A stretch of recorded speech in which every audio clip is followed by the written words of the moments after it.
Salut et bienvenue dans Môme, le podcast qui parle du non-désir ou du désir d'enfant. C'est parti. Elle devient quoi alors? Elle est quoi alors à ce moment-là dans le... Elle est une machine à faire des enfants? Eh bien, j'aurais jamais pensé en avoir tant, mais enfin, si vous voulez, on les a maintenant, hein. Le schéma le plus courant, c'est papa, maman et 2 enfants. Est-ce que vous êtes d'accord avec ça ou pas? On met des enfants au monde puis on les élève pas, alors je trouve que c'est pas bien. Et quand vous aurez des enfants, vous cesserez de travailler? Ça, je sais pas. Pourquoi vous poussez un soupir?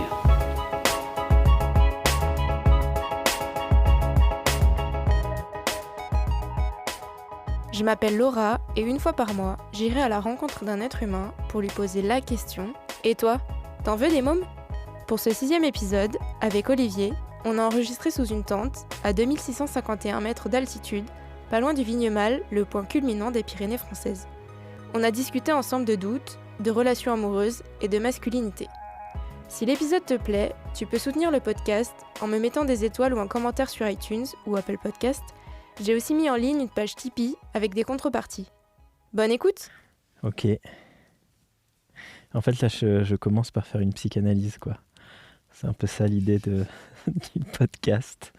Alors moi, je m'appelle Olivier, j'ai 41 ans. Je travaille dans le secteur culturel et plus précisément dans le cirque. Je travaille avec des compagnies, je m'occupe de trouver de l'argent pour monter des projets et après de diffuser les projets.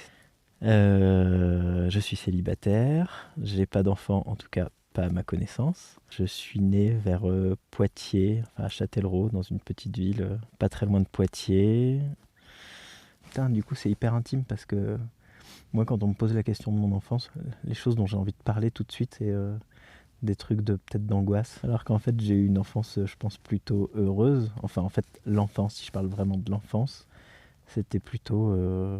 simple, très solitaire, je pense. Voilà, on habitait à la campagne, donc c'était difficile pour moi de me déplacer. J'avais un vélo, mais pour aller voir des copains, il fallait tout de suite aller très loin. Donc en fait, je jouais souvent seul. Et je jouais souvent dans les bois qui est en face chez moi ou dans le jardin. Donc du coup, ce qui m'intéressait, c'était plutôt la nature.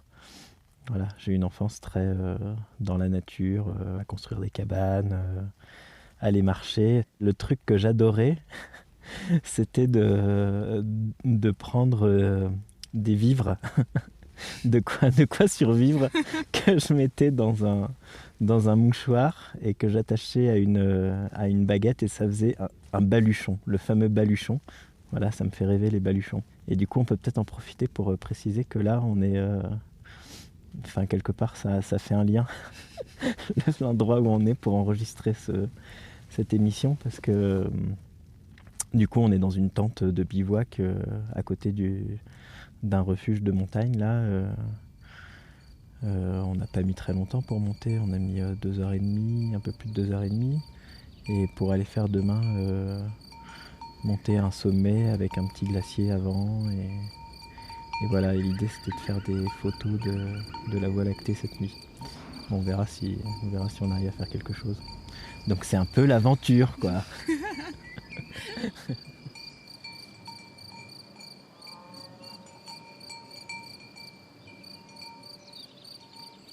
Et oui, sinon, je pense qu'après, je pense qu'à l'adolescence, j'ai eu des angoisses beaucoup. Voilà, donc ça m'a duré un certain temps. Enfin, c'est le médecin qui a dit que j'avais des crises d'angoisse, mais ça se traduisait que par des trucs physiques, par des symptômes de la tachycardie, des choses comme ça. Bon, pas par quelque chose de psychologique en fait, étrangement. Enfin, ouais, j'exagère de dire ça, mais... Bon, après, je vais pas trop rentrer dans le détail de ça, parce que c'est un peu glauque, mais... J'ai 2 parents, ça a sans doute été un peu chaud à des moments, mais en tout cas, ils sont toujours ensemble depuis plus de 40 ans, du coup. Tiens, je me rends compte qu'on n'a jamais fêté leur anniversaire de mariage. Ça, c'est bizarre, quand j'y pense. Enfin, ils ont dû le fêter entre eux, sans nous le dire, peut-être. Et du coup, ma relation avec mes parents, mon père, il avait une façon un peu... Il était plutôt très autoritaire. Enfin, assez autoritaire, oui. Mais je crois que c'était un peu l'époque aussi. Enfin, mais je sais pas, j'ai eu l'impression d'avoir de bonnes relations avec mes parents. J'ai pas eu de gros conflits avec mes parents et j'ai eu l'impression que je pouvais quand même faire ce que j'avais envie de faire. J'ai eu le sentiment en fait qu'il y avait des attentes, mais pas d'obligations. Et donc les attentes, c'est sûr qu'on les vit comme on se projette quand même dedans, parce qu'on n'a quand même pas envie, on a envie de faire quelque chose qui plaît à ses parents ou quoi, mais on voit à un moment donné que c'est pas nécessairement compatible, quoi. C'est-à-dire que moi, mon père, il aurait bien aimé que je sois banquier, par exemple.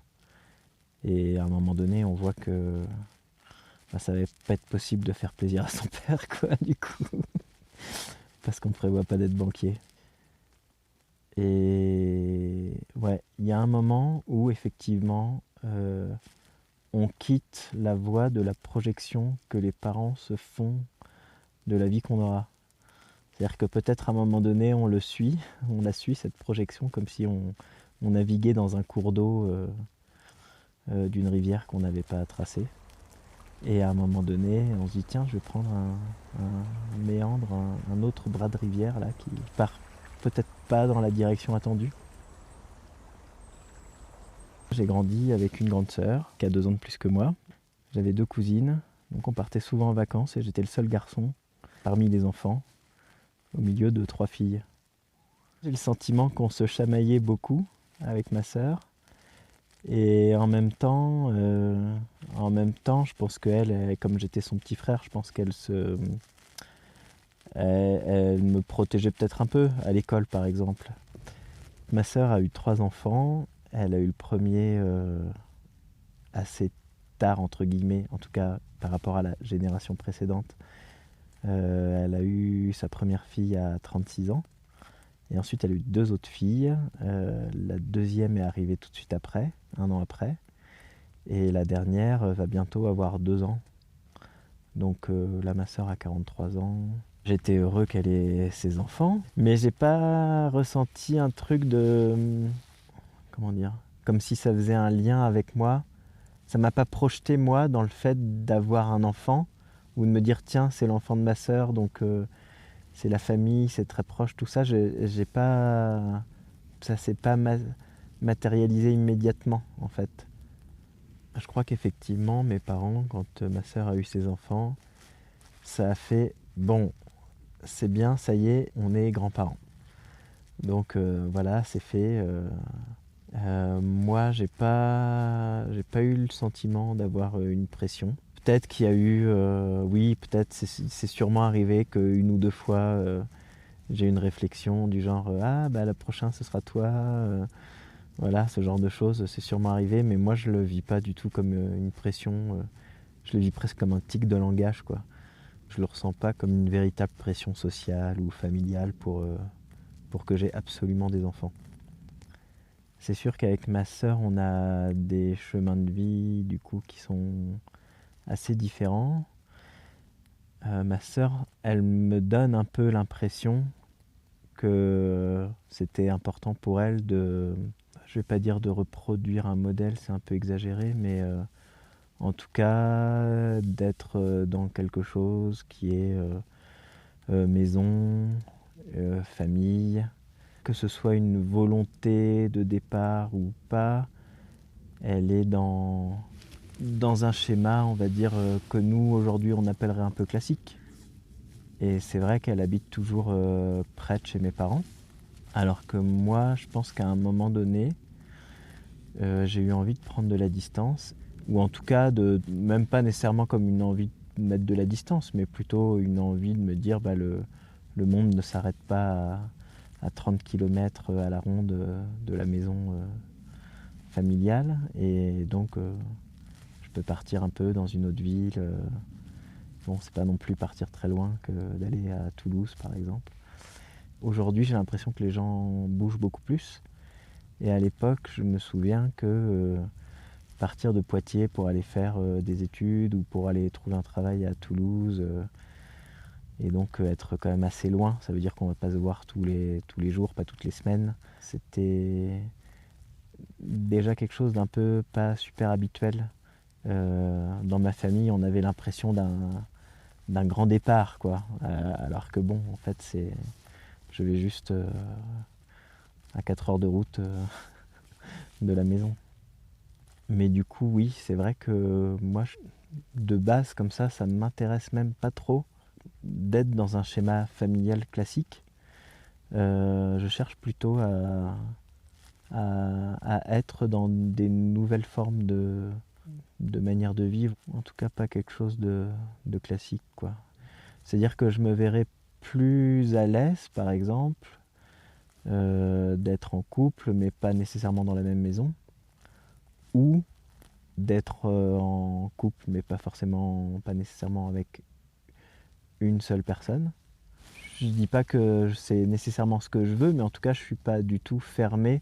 Je vois pas comme une bizarrerie le fait d'être dans des relations polyamoureuses ou d'être avec quelqu'un sans habiter sous le même toit. Pour moi, ça me semble pas du tout bizarre. Je préfère au contraire essayer des nouvelles manières de vivre ces relations qui ne correspondent pas au schéma de mes parents pour le coup. C'est vrai que tout à l'heure, quand tu m'as demandé si mes parents étaient toujours ensemble, je t'ai dit oui, ils sont toujours ensemble, mais sans doute ça a été un peu... Dans leur vie, ça a sans doute été un peu compliqué à certains moments. Et je pense que c'est quelque chose que j'ai ressenti. Et moi, je préfère l'idée d'être heureux et d'être bien avec quelqu'un, quitte à être dans une forme de relation qui n'est pas être tout le temps l'un sur l'autre. Et aussi ne pas avoir peur d'être célibataire, de la rupture. Quand j'étais enfant, par exemple, il y a un film qui était sorti qui s'appelait « Génial, mes parents divorcent ».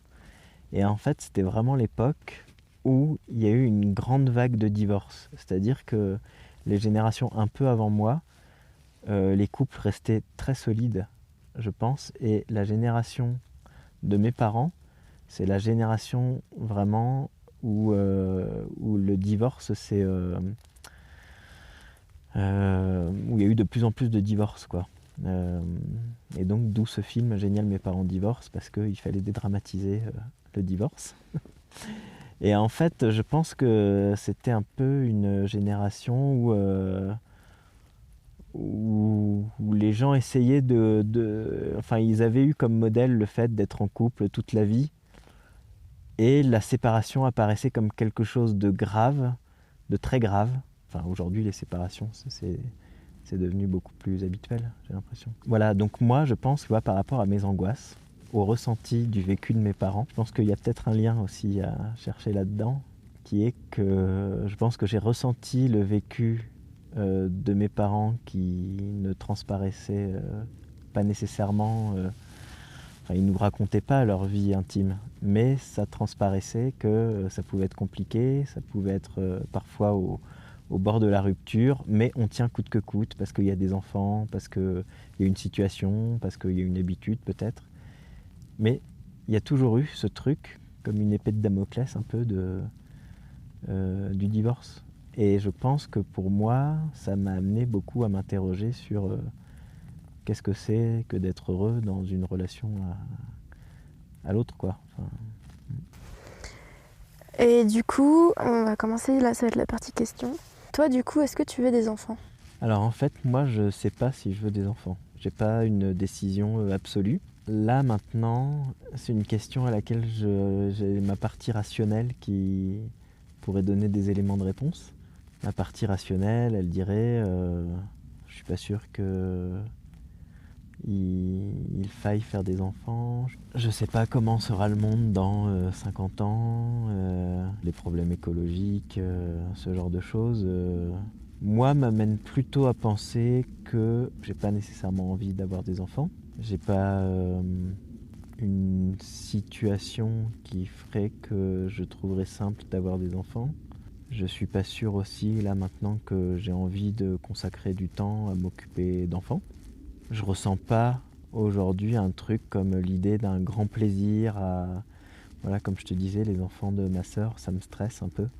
Parce qu'il faut tout le temps faire attention, tout le temps... Enfin, c'est une source de peur aussi, je trouve, un enfant, de savoir comment il va grandir, de tout ça. Donc là, maintenant, je suis pas sûr d'avoir envie de ça. Et je pense qu'il y a une autre partie de moi qui est pas la partie rationnelle, du coup, qui sait que on peut il est possible de ressentir une envie d'avoir un enfant. Ça m'est déjà arrivé en fait, plus jeune. Étonnamment, ça m'est arrivé beaucoup plus jeune. Peut-être quand j'avais entre 20 et 25 ans, parce que j'étais un peu plus posé dans une relation. Et du coup, le fait d'être dans cette relation, bien, tranquille, faisait que je pouvais facilement m'imaginer père ou me projeter dans un rôle de père.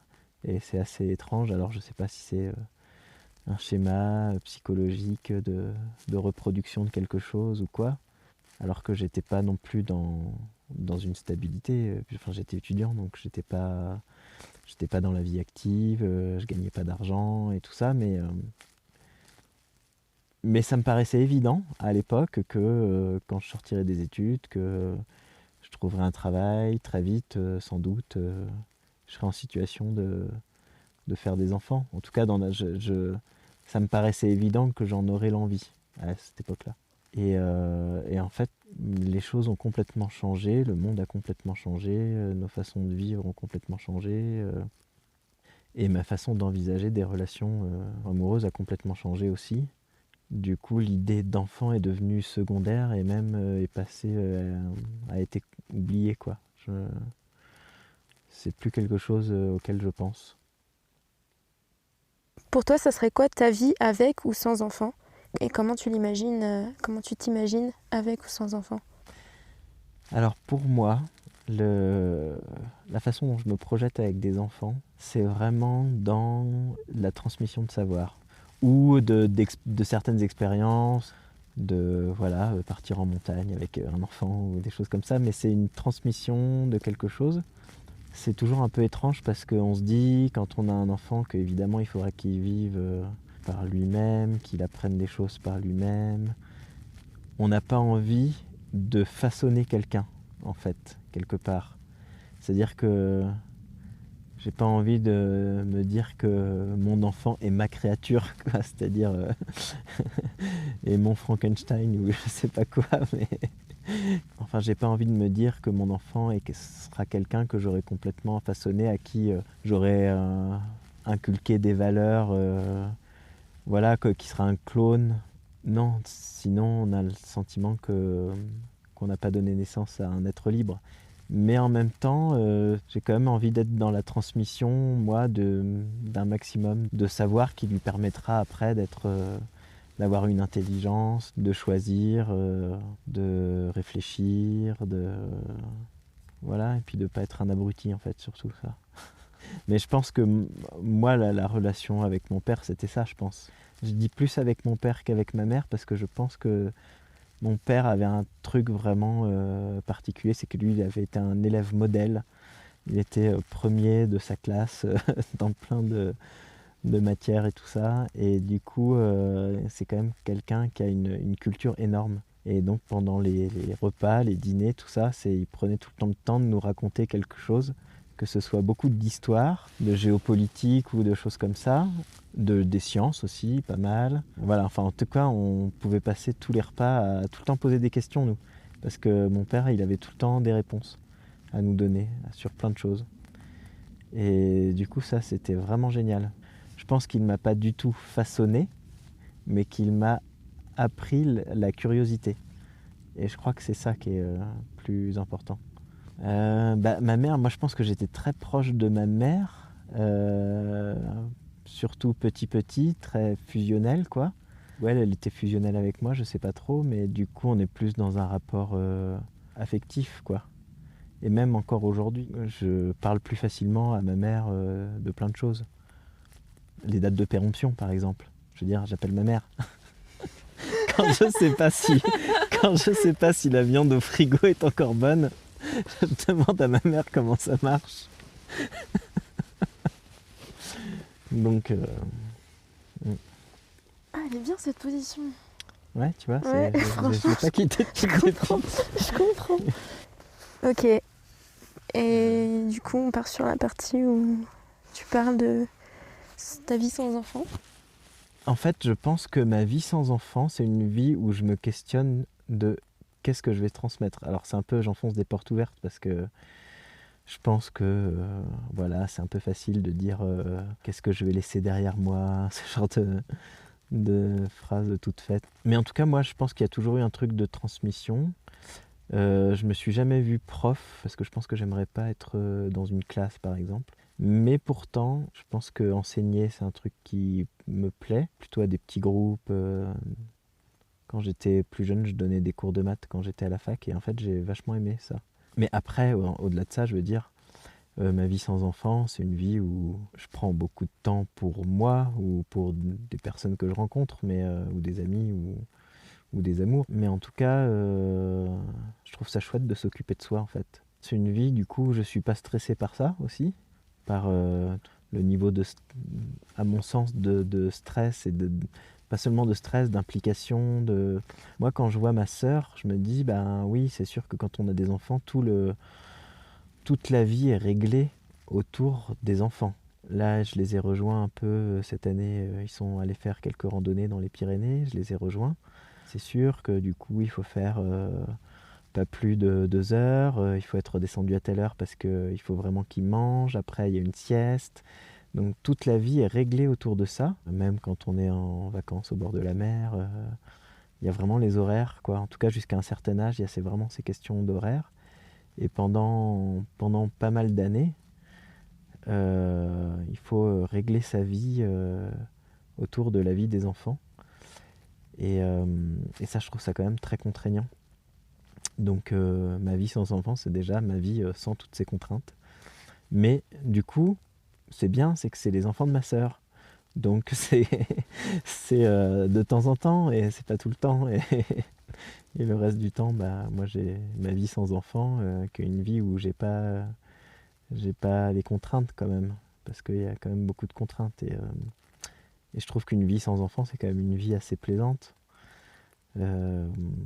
Parce que voilà, je peux faire des projets pour moi, je peux décider de faire un grand voyage à l'autre bout du monde, décider de faire des randonnées qui ne durent pas juste 2 heures, faire beaucoup de sport et tout ça. Et une vie avec des enfants, c'est certainement très riche, mais une vie sans enfants, je trouve que c'est une vie qui est très riche aussi.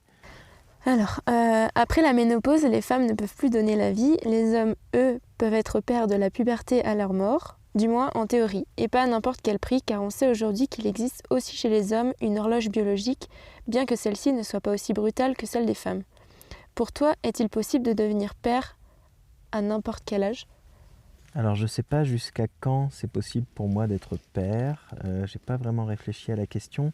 La seule chose qui m'est apparue, c'est que effectivement j'ai pu connaître des gens par exemple qui sont devenus pères assez tard, à 50 ans. Et forcément on se projette et on se dit tiens, si je suis père à 50 ans, quand mon enfant aura 20 ans, j'en aurai 70. Donc il y a un décalage et qui pose la question de qu'est-ce que tu partages avec ton enfant quand il y a un tel décalage d'âge. Qu'est-ce que tu peux partager ? Est-ce que par exemple faire des promenades en montagne avec ton enfant, si toi t'as 60 ans et qu'il en a 10, ça devient plus compliqué à un certain moment. Donc voilà, je me dis effectivement, en tout cas ça change ça change la projection des choses qu'on peut avoir avec cet enfant. Bon, il y a forcément un âge limite, quoi. Moi, je me dis au-delà de 50 ans, quand même, ça me paraît quand même compliqué. Mais pas impossible, hein, mais... Ouais, je sais, puis après, faut être motivé, quoi. Ouais, puis il faut penser aux problèmes. Que ton enfant pourrait avoir. Autant on rejette vachement la faute sur la femme en disant ouais attention, ton enfant il peut avoir des problèmes, autant jamais on va dire à un homme attention t'as 50 ans, ton enfant il va avoir des problèmes, alors que si. Oui, d'ailleurs je peux faire une petite aparté. L'autre jour j'ai déjeuné avec une amie et puis elle me parlait de sa fille. Elle a une fille, je sais pas, qui a peut-être 3-4 ans, quelque chose comme ça. Et du coup elle m'a fait la remarque, elle m'a dit alors et toi, voilà la fameuse remarque. Et puis c'est marrant qu'elle m'ait dit ça parce qu'on a souvent des discussions qui vont tourner autour de la société, du féminisme par exemple. Et elle me fait cette remarque et du coup elle rajoute tout de suite après « Ah non, mais c'était juste pour savoir, hein, c'est pas du tout une injonction à… » Je dis « Non, mais ça va, je l'ai pas pris comme ça. » Elle rajoutait « Parce que toi tu peux, pour un homme, il n'y a pas d'âge limite. » Donc c'est vrai que c'est présent dans l'imaginaire collectif de penser que pour un homme, il n'y a pas de limite, effectivement. Alors qu'en fait, il peut y en avoir une. Le fait d'avoir des enfants pour une femme a été, et l'est toujours encore un peu, perçu comme révélateur de son identité de femme. Pour toi, est-ce que l'homme accède à la masculinité par la paternité ? Autrement dit, est-ce que le fait de ne pas avoir d'enfant, ça ne fait pas de toi un vrai homme ? Alors moi, pas du tout. Je me pose pas du tout cette question. Non, j'ai pas du tout le sentiment que paternité égale être un vrai homme. Non, et puis du coup, je sais pas ce que c'est non plus être un vrai homme. Non, j'ai pas grand chose à développer moi sur cette question, j'ai l'impression. En fait, ce que j'aurais à développer, c'est qu'est-ce que c'est qu'être un vrai homme. Alors attends, je structure quelque chose là, dans ma tête là. Qui c'est qui vient vers chez nous? Alors, j'attends qu'il passe parce que… On a un intrus. c'est une bête. Un ours.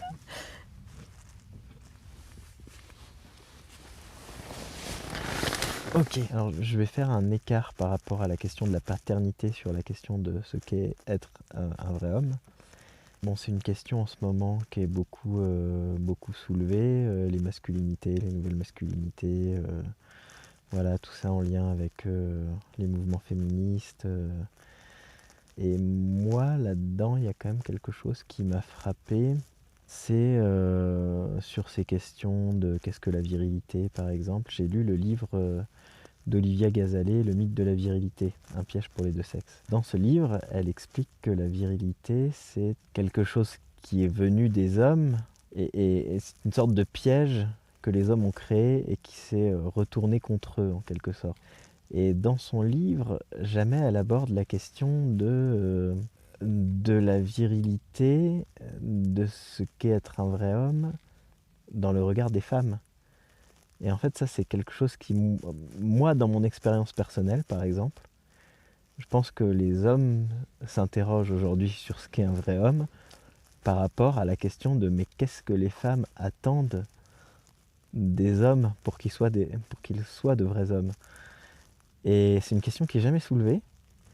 Et j'ai l'impression que c'est une question dont beaucoup de femmes que j'ai rencontrées, en tout cas, ne pensent pas. C'est-à-dire que les femmes, enfin, je ne veux pas dire les femmes, mais parce que j'en sais rien, je connais pas, je connais pas toutes les femmes et je ne sais pas ce qu'il y a dans la tête de toutes les femmes, je veux dire, mais en tout cas, sur des rencontres que j'ai pu faire, je me suis rendu compte que ces personnes que j'avais rencontrées ne pensaient pas que leurs attentes, en termes d'hommes, pouvaient avoir une influence sur ce que sont les hommes qu'elles ont en face d'elles. Et ce qu'ils deviennent, ce qu'ils ont envie d'être pour leur plaire. Voilà. Alors que les femmes vont souvent dire « nous, on fait des choses pour plaire aux hommes, notre féminité va être beaucoup influencée par le regard de l'homme, avec l'idée que on vit dans une société patriarcale, etc. etc. Donc, nous, ce qu'on est en tant que femme provient, en tout cas en partie, du regard des hommes sur nous. Et la réciproque ne semble pas être évidente aux yeux des femmes, alors qu'en réalité, c'est très présent. Et sur cette question de est-ce que la paternité fait de toi un vrai homme, moi j'ai envie de dire la masculinité, les hommes qui sont de vrais hommes, beaucoup sont… il y a beaucoup de vrais hommes qui sont des célibataires, des gens pour qui la paternité n'a jamais été une question, peut-être, ou même dans les images de héros masculins, de cow-boys, de gens comme ça, c'est des gens qui sont pas dans la paternité. Donc la question, du coup, à laquelle ça me renvoie, ta question, c'est est-ce que être père pour être un vrai homme, c'est pas… je vais pas dire un fantasme féminin, mais est-ce que c'est pas une question à poser aux femmes? Est-ce que pour vous, un homme est un vrai homme à partir du moment où il devient père? Ou est-ce que c'est quelque chose qui vous plaît, qui vous fait fantasmer peut-être? Ou est-ce que l'homme père est quelque chose que vous avez envie de... Est-ce que c'est une qualité qui pour vous fait qu'un homme est un vrai homme?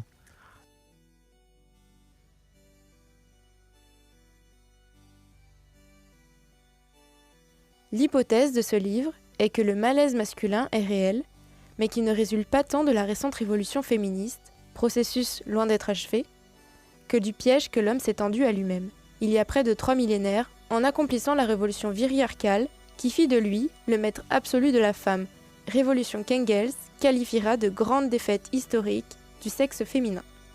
Car le premier à avoir renversé l'ordre sexuel n'est pas la femme, mais l'homme. Lorsque, entre le 3e et le 1er millénaire avant Jésus-Christ, il mit fin au monde mixte, dans lequel les droits et libertés des femmes étaient beaucoup plus étendus et où le féminin était respecté et divinisé, pour bâtir un nouveau monde, le monde viriarcal, dans lequel la femme allait être infériorisée, enfermée et perdre tous ses pouvoirs. À l'aube de cette civilisation nouvelle, commence le grand récit de la supériorité virile, qu'allait venir consolider, siècle après siècle, la mythologie, par l'image et le symbole, la métaphysique, par le concept, la religion, par la loi divine, et la science, par la physiologie. L'idée fondatrice commune est que la nature a créé 2 pôles dialectiquement opposés, l'un étant fait pour se soumettre inconditionnellement à l'autre. Dans ce dispositif, là où la femme est naturellement programmée pour la maternité, douce et aimante, mais gouvernée par ses émotions, passive, inconstante, fragile, faible, irrationnelle, soumise, crédule et inapte au raisonnement abstrait, l'homme est à l'inverse naturellement maître de lui-même, fort, courageux, stable, actif, dominateur, avisé, volontaire, porté à l'expansion et capable de raisonner. La hiérarchie sexuelle et la minoration historique de la femme reposent ainsi sur une nature hypostasiée, ayant créé 2 identités fixes, complémentaires et éternelles, inscrites dans les corps et sur lesquelles repose l'ordre symbolique de la civilisation. Mais ce cosmos viril, qui connut en Occident son apogée à l'âge dit moderne, porté par des figures rayonnantes de Louis XIV ou de Napoléon, ne pouvait que se défaire peu à peu, en raison de son profond déséquilibre, non seulement parce qu'il opprimait les femmes, mais aussi et peut-être surtout parce qu'il aliénait les hommes.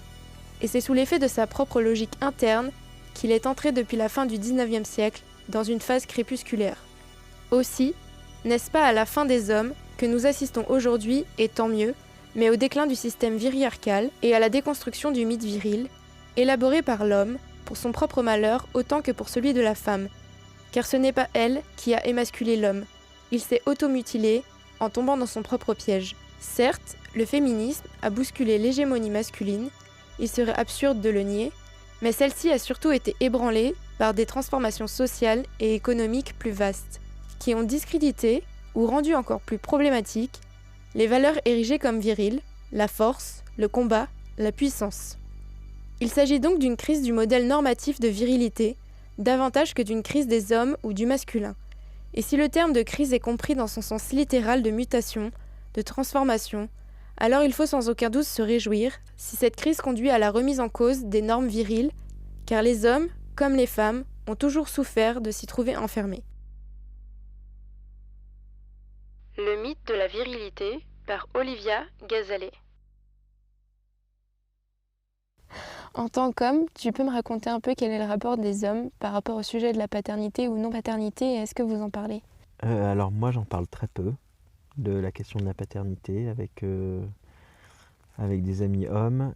Il y a peu de temps j'en ai parlé avec un ami parce que lui il était en train de se rapprocher d'une fille qui lui plaisait beaucoup et ça a pris beaucoup de temps et elle était pas du tout sûre. Ils ont commencé quelque chose et là par contre à partir du moment où elle a enclenché le début de l'histoire avec lui, elle lui a très vite parlé d'avoir des enfants.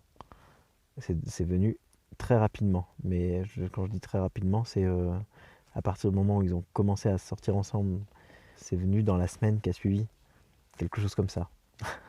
Donc là, lui il m'en a parlé, mais sinon moi j'ai très peu Très peu de discussions avec d'autres, avec des amis sur ce sujet. Et t'aimerais en parler? Non. C'est pas que j'aimerais pas en parler, mais c'est pas un sujet plus que ça. Ouais, il y a aussi j'en ai parlé quand même un peu avec un ami avec qui je fais beaucoup de sport et de montagne là. Lui, il a été avec une fille pendant pas mal de temps, qui elle ne voulait pas d'enfant. Elle était sûre de ne pas vouloir d'enfant, donc lui, il était aussi dans le même état d'esprit, mais je lui ai quand même demandé parce que j'avais l'impression que ça venait d'elle, qu'elle, elle voulait pas d'enfant, mais que peut-être lui, il en voulait. Et à l'époque, il m'avait dit que non, il en voulait pas. Donc c'est les seules discussions que j'ai eues. Voilà, ça n'a pas été plus loin.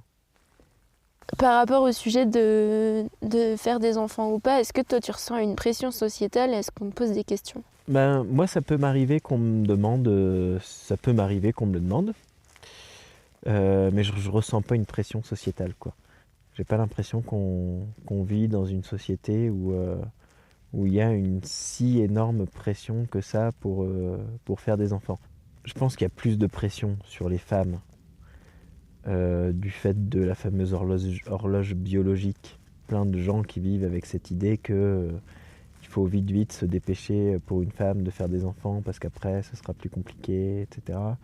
Et que donc il y a une pression qui est sans doute plus forte que pour les hommes du fait de ça, et aussi du fait que il y a quand même un héritage qui est sans doute toujours présent, et aussi dans les plus anciennes générations, un héritage qui est que pour les femmes, c'est un peu dans leur fonction, entre guillemets, de faire des enfants. Donc je pense que pour les femmes, il y a plus de pression.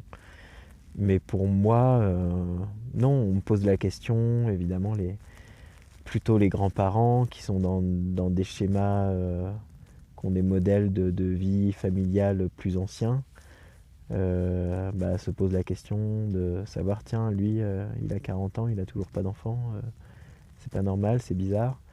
Mais bon, un jour, le frère de mon grand-père m'a dit « Oh bah tu vivras peut-être bien mieux que nous autres, hein !» Parce que j'étais pas en couple à l'époque, et voilà. Donc ça le faisait plutôt rigoler. Et voilà, bon. Mais en tout cas, je ressens pas, moi, une pression énorme, non.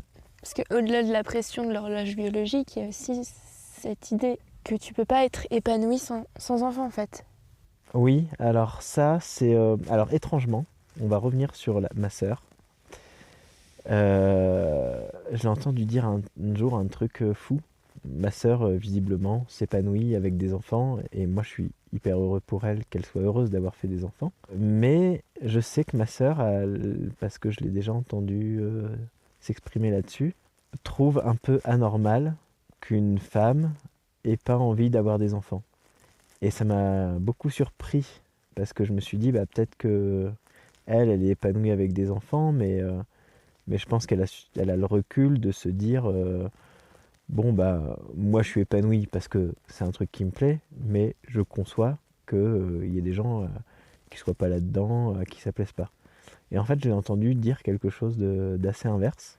Elle a dit quelque chose du style oui, moi je trouve quand même bizarre ces femmes qui disent qu'elles ne veulent pas avoir d'enfants, c'est parce qu'elles n'en ont pas encore ressenti le besoin, parce que c'est quand même pour ça qu'on est faites. Elle a dit quelque chose un peu comme ça.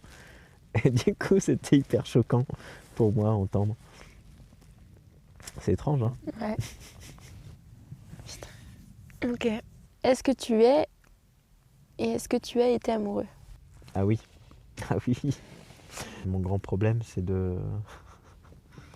voilà, j'ai pas de ressenti extraordinaire toujours pendant mes rencontres, quoi. Je suis souvent un peu déçu, un peu... ou des fois, il y a quelque chose un peu au début, et puis très vite, ça m'intéresse pas plus, ou voilà, parce que je recherche absolument le truc, l'évidence, quoi. Et par contre, ça m'est arrivé d'avoir ces moments d'évidence, et donc c'est complètement catastrophique. C'est-à-dire que c'est beaucoup trop de C'est beaucoup trop, je pense, c'est beaucoup trop d'enjeux pour moi, quoi. Donc du coup, c'est assez chaotique comme vie sentimentale. Un peu chaotique et difficile. Ça te plaît ? Non. Je pense que ça me plaît pas. D'un côté, il y a des moments où je me sens très vivant quand même. Parce que je pense que j'ai des émotions assez fortes. Mais en même temps, je trouve ça pas du tout reposant, quoi. Et surtout, je veux dire un truc un peu tragique là, mais on attribue une phrase à Sartre qui serait que être aimé, c'est ce qui nous donne le sentiment que notre existence est justifiée. Je trouve ça un peu exagéré, mais en même temps ça résonne quand même un peu cette phrase, et je suis pas tout à fait d'accord parce que c'est pas seulement d'être aimé. Pour moi, c'est être aimé en retour de quelqu'un qu'on aime. Être aimé par quelqu'un pour qui on ne ressent pas d'amour nous-mêmes, ça peut être un peu compliqué. C'est pas le truc où je vais sentir que ça peut faire du bien à l'ego, oui c'est sûr, mais c'est pas là où je vais sentir que mon existence a un sens, quoi. À l'inverse, aimer quelqu'un qui ne nous aime pas en retour, c'est quand même assez douloureux. Donc là, on a plutôt l'impression que notre existence effectivement n'est pas justifiée, mais je dirais que c'est quand même être aimé par quelqu'un qu'on aime. Oui, je pense que, enfin moi ça peut donner le sentiment, enfin en tout cas un fort sentiment d'exister, et que oui, voilà, ouais, enfin ça résonne en tout cas cette phrase, ouais. Quand j'étais plus jeune, quand j'avais entre 20 et 30 ans par exemple, la question des relations libres, du polyamour, tout ça, en tout cas moi j'étais pas au fait de ça. Et j'imaginais plutôt que j'allais être dans une forme de couple traditionnel, pas tout de suite, hein, j'avais pas envie non plus d'être trop vite dans un rapport comme ça. Mais je pense que je me projetais plus tard dans une relation de couple tout à fait classique. Mais plus tard, peut-être parce que dans mon environnement, il y avait des formes de relations plus originales, ou parce que le monde a changé. Moi, je me suis ouvert à d'autres formes de couple. En tout cas, enfin, j'ai pu me projeter dans d'autres envies qu'une forme de couple traditionnel.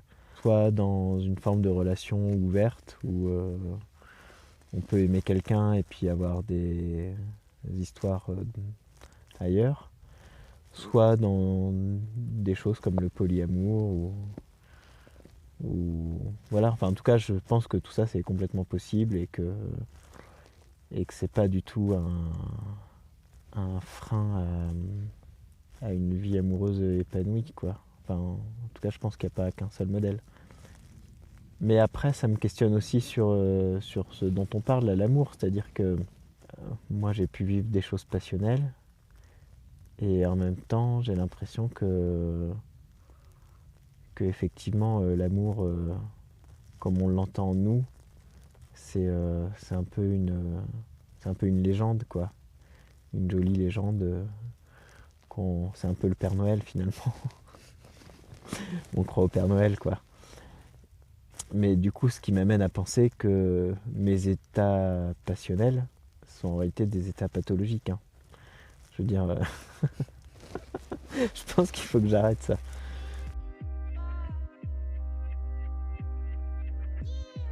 Aujourd'hui, on parle de plus en plus, bien que ce ne soit pas nouveau, de différents modes relationnels. Je vais tenter de vous donner des petites définitions d'une sélection. La monogamie désigne un mode relationnel dans lequel les partenaires, au nombre de 2, sont exclusifs sentimentalement et sexuellement. La polygamie est un mode relationnel où des personnes sont liées exclusivement et au même moment à un seul conjoint. Pour une femme ayant plusieurs hommes, on parle de polyandrie, et pour un homme ayant plusieurs femmes, de polygynie. Le polyamour est un mode relationnel où les partenaires ont la capacité d'avoir des sentiments amoureux pour plusieurs personnes en même temps. Ces relations sont basées sur la liberté sentimentale et sexuelle, l'égalité et l'honnêteté entre partenaires, et le respect de l'individualité et de l'autonomie de chacun. Le couple libre ou libertinage désigne un mode relationnel dans lequel les partenaires, au nombre de 2, sont en couple, mais peuvent respectivement avoir des relations sexuelles avec d'autres personnes.